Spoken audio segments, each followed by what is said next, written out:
मंत्री प्रत्युष सिंह के तीनों दोस्तों पर हुए जानलेवा हमले को देखते हुए उनकी सुरक्षा में अधिकतम सख्ती की गई थी। उनके बंगले के बाहर, उनके बेडरूम के पास पुलिस कांस्टेबल तैनात रहते थे। इतनी सुरक्षा के बावजूद मंत्री साहब अपने बंगले में सुरक्षित महसूस नहीं कर रहे थे। मन की चिंता को थोड़ा कम करने मंत्री साहब ने अपने मोबाइल पर एक नंबर डायल किया। सामने वाले व्यक्ति ने फोन उठाते ही गहरी सांस लेते हुए मंत्री साहब ने कहा, नसीब है कि तूने आज तो फोन उठाया, मुझे बहुत चिंता हो रही है। मुझे पूरी तरह से उस पर शक है। उसने सूरज, भूषण और देवांश को खत्म कर दिया। अब हम तीनों उसके हिट लिस्ट पर होंगे। मंत्री साहब की बात सुनकर सामने वाले व्यक्ति ने चिढ़ते हुए कहा, कैसा डरपोक दिल वाला है तू। उस समय अनिता श्रीवास्तव के जिस्म को काटते हुए बहुत हिम्मत दिखाई थी और अब इतनी जल्दी घबरा गया। मन की चिंता को क्रोध के रूप में व्यक्त करते हुए मंत्री साहब ने कहा, उस समय हम शराब के नशे में थे। अपने खिलाफ उस अनिता के पास जो सबूत थे उन्हें मिटाने हमने उस पर बेधड़क वार किया, लेकिन अब उसी बात की चिंता है। उसकी हत्या में हमारे साथ शामिल तीनों लोगों की एक के बाद एक हत्या हो गई। इसका मतलब साफ है, अनिता श्रीवास्तव अपना बदला लेने वापस आई है। अपना स्वर ऊंचा करके सामने वाला व्यक्ति मंत्री साहब से कहता है, तू बार बार वही बात दोहरा रहा है। अनिता श्रीवास्तव उसी समय खत्म हो गई थी। वो अब लौटकर आने वाली नहीं। हमने उसका हमेशा के लिए फैसला किया है, ये तू क्यों भूल जाता है। अपने सख्त स्वर में सामने वाले व्यक्ति को जवाब देते हुए मंत्री साहब कहते हैं, मैं कुछ नहीं भूला, लेकिन तू एक बात भूल रहा है। तुझे याद है हमारा वकील नीरज अग्निहोत्री, उसने कहा था हम सबकी मौत अनिता के हाथों लिखी है। उसका वो भविष्य अब सच होते हुए दिख रहा है। वो भविष्य बताकर लंदन चला गया और हम यहाँ फंस गए। तुरंत एक बात का खुलासा करते हुए सामने वाला व्यक्ति मंत्री साहब से कहता है, वकील नीरज अग्निहोत्री लंदन गया था। वो कल रात एक केस के सिलसिले में वापस आ चुका है। वो यही है, इसी शहर में। ये सुनकर मंत्री साहब कहते हैं, चलो अच्छा हुआ वो आ गया, मैं उसे कॉल करता हूँ। हम तीनों कल मिलते हैं।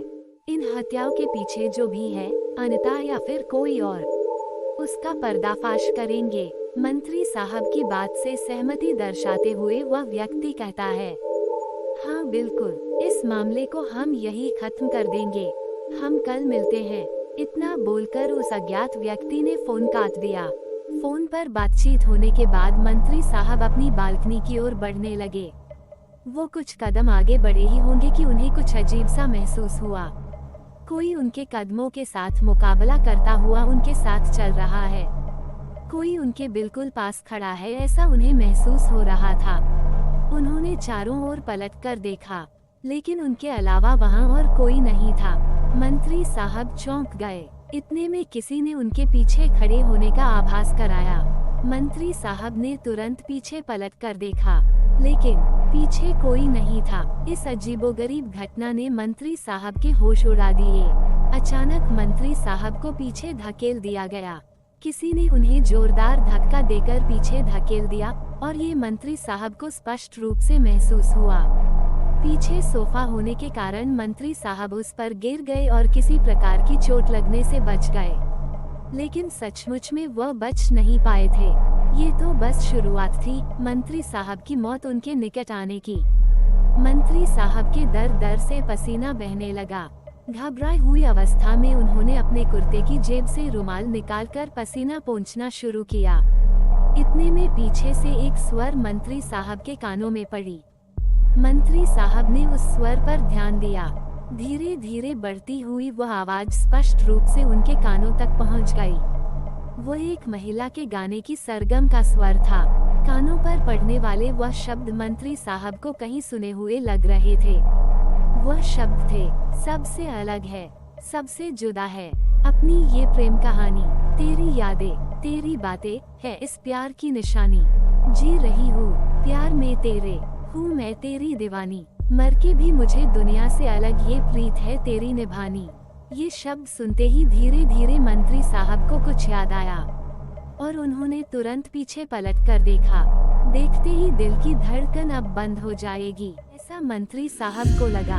उन्होंने देखा कि एक स्त्री पीठ की ओर से धीरे धीरे गाना गुनगुनाते उनकी दिशा में चल रही थी। उसके कदमों के साथ गाना गुनगुनाने की ध्वनि उस पूरे कमरे में गूंज रही है। पीठ की ओर से उस स्त्री का रूप बहुत भयानक लग रहा था। खुले और लहराते बाल, बदन पर सफेद वस्त्र, उस पर जगह जगह फैले खून के धब्बे, लंबे हाथ पैर और उन हाथों पैरों में नोकीले नाखून। उसका ये रूप किसी डायन से कम नहीं था। पीठ की ओर से मंत्री साहब की दिशा में आगे बढ़ते हुए वो उनके पास 5 से 6 कदम की दूरी पर आकर रुक गई। उसका गाना उसी क्षण थम गया। दिल की धड़कन को हिलाने वाली हंसी में वो स्त्री बोली, क्या हुआ प्रत्युष सिंह, गाना सुनकर तुम घबरा क्यों गए? उस समय तुम्हारे दोस्त के लिए गाया गया ये गाना सुनकर तुमने मेरी तारीफ की थी। इन शब्दों ने जैसे मंत्री प्रत्युष सिंह के दिल को चीर डाला। आंखें फाड़कर एकटक उस स्त्री को देखते हुए प्रत्युष सिंह ने कहा, ये गाना तुम्हें कैसे पता? तुम कौन हो? उस स्त्री ने एक झटके में अपना सिर प्रत्युष सिंह की ओर मोड़ा, लेकिन उसका धड़ अपनी जगह पर स्थिर था। उसने सिर मोड़ते ही प्रत्युष सिंह सोफे के साथ पीछे फेंके गए। सफेद चेहरा, उस पर घावों के निशान, उनसे निकलता खून, लाल आंखें, लहराते खुले बाल, ऐसा उसका भयानक रूप देखकर प्रत्युष सिंह फर्श पर गिर गए। ऊपर उठने का प्रयास करते हुए उस स्त्री की ओर बारीकी से देखने लगे और उसे देखते देखते उसका नाम उनके मुंह से बाहर निकल पड़ा। अनिता श्रीवास्तव, तुम यहाँ कैसे आई? प्रत्युष सिंह के मुंह से अपना नाम सुनते ही सामने खड़ी अनिता ने आसमान को हिलाने वाले स्वर में कहा, बिल्कुल सही पहचाना, और मेरा गाना भी अभी तक याद रखा। तुम्हारे दोस्त सूरज के लिए जो शब्द मैंने लिखे थे वो सच साबित हुए। मर के भी मुझे दुनिया से अलग ये प्रीत है निभानी। नहीं, गलत, तुम सबको मारकर तुम्हारी सांसें है रोकनी। मौत की चिंता से डरे हुए प्रत्युष सिंह ने अपनी जान की भीख मांगते हुए कहा, अनिता मुझे पता है, उन तीनों को तुमने ही मारा है। उन तीनों की तरह मैं भी तुम्हारा अपराधी हूँ, लेकिन मुझे मौत से डर लगता है। मुझे मत मारो, उसके बदले में जो भी तुम्हें चाहिए मांग लो, मैं देने के लिए तैयार हूँ। गुस्से से उसकी तरफ देखते हुए अनिता ने कहा, तू मुझे क्या देगा? क्या तू मेरे माँ बाप को लौटा सकता है? मेरी दोस्त ममता को लौटा सकता है? तुम सबने मिलकर हमारा घर तबाह कर दिया, मेरे माँ बाप पर और मुझ पर शारीरिक अत्याचार किए। उसका हिसाब तू दे सकता है क्या? वो हिसाब और इंसाफ मेरे हाथों होगा, तेरी और तेरे बाकी साथियों की जान लेकर। दिल के गहराई से चीखते हुए प्रत्युष सिंह ने कहा, नहीं, मैं तुम्हें मेरी जान लेने नहीं दूंगा। उससे पहले मैं खुद यहाँ से भाग जाऊंगा। इतना कहते हुए प्रत्युष सिंह अपने बेडरूम से बाहर निकले, लेकिन कमरे से बाहर निकलते ही वो चौंक गए, क्योंकि बेडरूम के बाहर तैनात पुलिस कांस्टेबल गायब थे। प्रत्युष सिंह ने नीचे मुख्य हॉल की ओर देखा, वहाँ एक भी पुलिस अधिकारी या कांस्टेबल नहीं था। उनका पूरा बंगला खाली था। उसे समझ नहीं आया कि उसके पहरे पर तैनात पुलिस कहाँ गायब हो गई। अचानक अनिता उसके सामने प्रकट हो गई। अपनी क्रूर आंखों के साथ प्रत्युष सिंह को घूरते हुए उसने कहा, तू किसे देख रहा है? तुझ जैसे भक्षक की रक्षा कर रहे उन पुलिस वालों को वो तो कब के चले गए। मंत्री प्रत्युष सिंह को उसके फार्म हाउस पर लेकर प्रत्युष सिंह ने ये अजीब बात सुनकर थोड़ा भ्रमित होते हुए पूछा, ये कैसे हो सकता है? मैं तो कब से यही हूँ। फिर वो पुलिस किसे लेकर फार्म हाउस पर चली गई। एक डरावनी हंसी हंसते हुए अनिता ने कहा, मूर्ख इंसान, फार्म हाउस पर पुलिस तुझे नहीं बल्कि मैं पुलिस को लेकर गई थी, वो भी तेरे रूप में। बोलते बोलते अनिता ने प्रत्युष सिंह का रूप धारण किया और पल भर में फिर अपने रूप में लौट आई। प्रत्युष सिंह को समझ में आ गया कि अनिता उसका रूप लेकर सभी पुलिस को यहाँ से बाहर ले गई। अपनी बातें जारी रखते हुए क्रोधित स्वर में अनिता ने उसे कहा, नालायक आदमी, जो पुलिस अधिकारी तेरा बचाव कर रहे थे, उनकी आंखों के सामने आज तू मरेगा। मेरे माँ बाप पर झूठा आरोप लगाकर तूने और तेरे घटिया दोस्तों ने मेरे माँ बाप को बिजली के झटके दिए थे, वैसे ही झटके खाकर आज तू मरेगा। तेरे सारे पाप कर्म आज तेरी मौत के साथ खत्म हो जाएंगे। डर से थरथराते हुए कुछ शब्द प्रत्युष सिंह के मुंह से निकले। अनिता, तुम मुझे मारने वाली हो, उससे पहले मैं इस मौत को धोखा देकर भाग जाऊंगा। बोलते बोलते प्रत्युष सिंह वहां से भाग निकले और सीधे बंगले की छत पर पहुंचे। छत के मध्य भाग में स्थिर होकर वो सांस लेने लगे। अचानक उन्हें एहसास हुआ कि कोई उनके सामने खड़ा होकर उन्हें देख रहा है। धीरे धीरे हिम्मत करते हुए उन्होंने आगे देखा और देखते ही उनका दिल मानो अचानक रुक गया, क्योंकि सामने अनिता अपने रौद्र रूप में खड़ी थी। इस बार उसकी ऊंचाई विशाल लग रही थी, लगभग 7 से 8 फुट। उसकी आंखों से तो जैसे अग्निवर्षा हो रही थी। उसका ये भयानक रूप देखकर प्रत्युष सिंह ने वहां से भागने की कोशिश की। प्रत्युष सिंह छत के दरवाजे की तरफ भागे। दरवाजे के पास पहुंचते ही अंकिता ने भीतर प्रवेश किया और तुरंत छत का दरवाजा बंद कर लिया। इस अनजान लड़की को देखते हुए प्रत्युष सिंह ने पूछा, तुम कौन हो और यहाँ कैसे आई? घृणा से उसकी ओर देखते हुए अंकिता ने कहा, मैं अंकिता हूँ, अनिता की दोस्त। मैं उसका साथ देने आई हूँ, तुझे तेरे दोस्तों के पास भेजने आई हूँ। डर से थरथराते हुए प्रत्युष सिंह ने कहा, ये नामुमकिन है, मैं ये होने नहीं दूंगा। दूसरी ओर प्रकट हुई अनिता जलती हुई आंखों से देखते हुए बोली, प्रत्युष सिंह, तू बिजली के झटके लगकर मरेगा, वो भी उन सभी पुलिस वालों के सामने। अनिता ने बोलते बोलते छत की लाइट्स की ओर देखा। उन लाइट्स से जुड़े और दीवार पर चिपके हुए तारों को अनिता ने अपनी आंखों से एक झटके में अलग कर दिया। अलग होकर वो तार हवा में लहराते हुए प्रत्युष सिंह के शरीर से लिपटने लगे। प्रत्युष सिंह के पैर जैसे जम गए थे, आवाज तो एकदम बंद हो गई थी। देखते ही देखते वो इलेक्ट्रिक के तारों ने प्रत्युष सिंह के पूरे शरीर को घेर लिया। अनिता ने अपनी लाल आंखें प्रत्युष सिंह की ओर मोड़ी। उसकी आंखों से बिजली बाहर निकलने लगी। उस बिजली ने प्रत्युष सिंह को उठाकर सीधे छत के कट्टे पर फेंका। कट्टे पर फेंके जाते ही प्रत्युष सिंह के हाथ पैर ढीले पड़ गए, लेकिन अनिता ने उसे वहीं रोक रखा था। लगभग 2 से 3 मिनट बाद पुलिस की गाड़ियां बंगले की ओर आती दिखाई दी। देखते ही अंकिता को सावधान करते हुए अनिता ने कहा, अंकिता, पुलिस बंगले की ओर आ रही है, तुम पीछे के गेट से बाहर निकलो। अंकिता दरवाजे से बाहर निकल गई।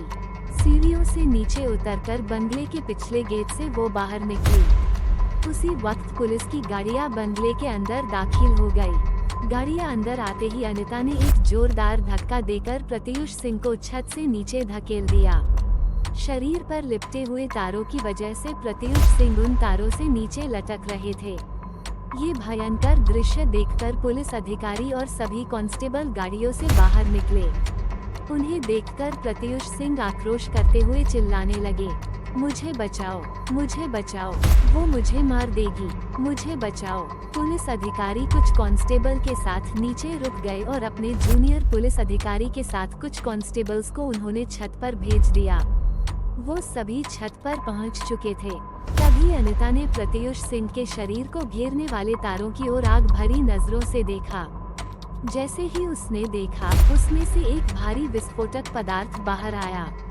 उन तारों से विद्युत प्रवाह निकलने लगा और उसने प्रत्युष सिंह के शरीर में प्रवेश किया।